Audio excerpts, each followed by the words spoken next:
शिव पुराण हिंदू धर्म के 18 प्रमुख पुराणों में से एक है।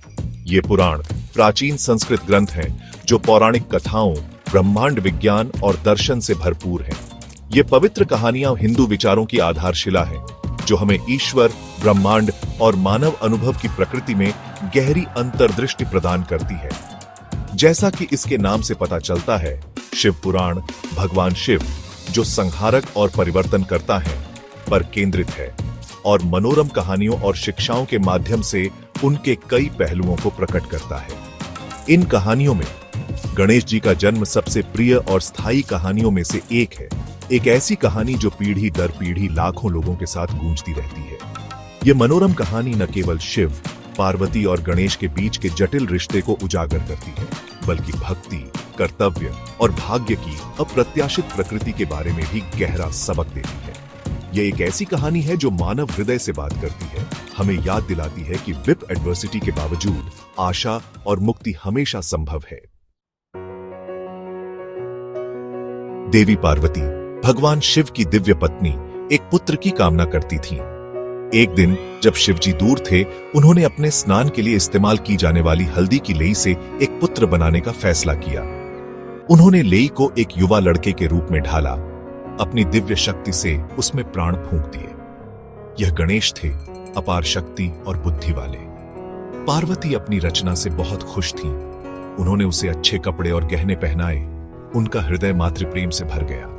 गणेश हालांकि छोटे थे, लेकिन बुद्धिमान और अपनी मां के प्रति समर्पित थे। वह उनका गौरव और आनंद थे, उनके निरंतर साथी।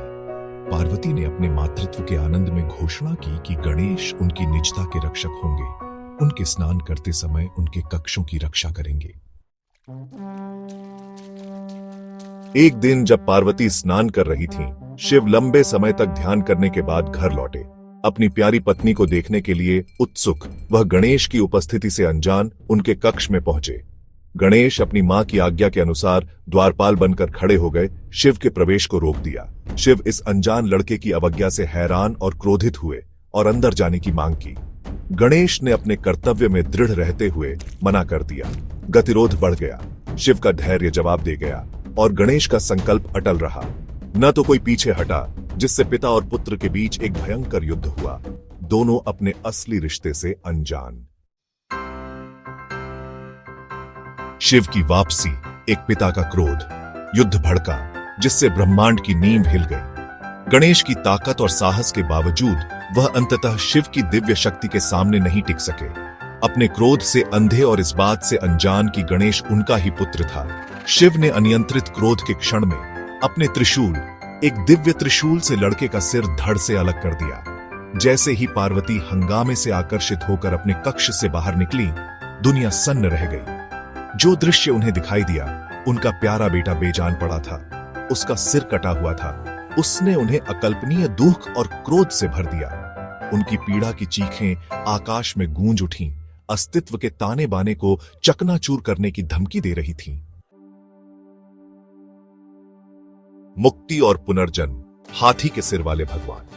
पार्वती के अथाह दुहक को देखकर और अपने कार्यों की गंभीरता को समझकर शिव पश्चाताप से भर गए। अपनी गलती को सुधारने के लिए बेताब, उन्होंने अपने गणों, दिव्य प्राणियों को उत्तर की ओर मुंह करके मिले पहले प्राणी का सिर खोजने के लिए भेजा। वे एक शक्तिशाली हाथी का सिर लेकर लौटे। शिव ने अपनी दिव्य शक्ति से हाथी के सिर को गणेश के शरीर से जोड़ दिया, जिससे उन्हें फिर से जीवन दान मिला। अति प्रसन्न और राहत महसूस करते हुए पार्वती ने अपने पुनर्जीवित पुत्र को गले लगा लिया। शिव ने अपने पुत्र के लिए पश्चाताप और प्रेम से भरकर गणेश को एक अनूठा सम्मान दिया। उन्हें गणों का स्वामी घोषित किया और यह आदेश दिया कि उनकी पूजा सभी देवताओं से पहले की जाएगी।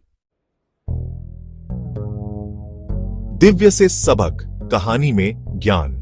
गणेश के जन्म और पुनर्जन्म की कहानी केवल दैवीय हस्तक्षेप की कहानी नहीं है, बल्कि प्रतीकात्मकता और जीवन के सबक से भरपूर एक गहरा रूपक है। कठिन परिस्थितियों में भी गणेश की अपने कर्तव्य के प्रति अटूट भक्ति हमें निष्ठा और प्रतिबद्धता का महत्व सिखाती है। क्रोध और गलतफहमी से उत्पन्न शिव की दुखद गलती अनियंत्रित भावनाओं की विनाशकारी शक्ति की एक शक्तिशाली याद दिलाती है। अंत में हाथी के सिर वाले देवता के रूप में गणेश का पुनरुत्थान क्षमा और दूसरे अवसरों की परिवर्तनकारी शक्ति का प्रतीक है। उनकी कहानी हमें याद दिलाती है कि सबसे अंधेरे समय में भी आशा, मुक्ति और नई शुरुआत हमेशा संभव है। यह मातृ और पितृ दोनों तरह के प्रेम की स्थायी शक्ति और पारिवारिक संबंधों में समझ और स्वीकृति के महत्व का प्रमाण है। गणेश की कहानी लाखों लोगों को प्रेरित करती रहती है, हमें याद दिलाती है कि जीवन की अराजकता के बीच भी ज्ञान, विकास और दिव्य कृपा के लिए हमेशा जगह होती है।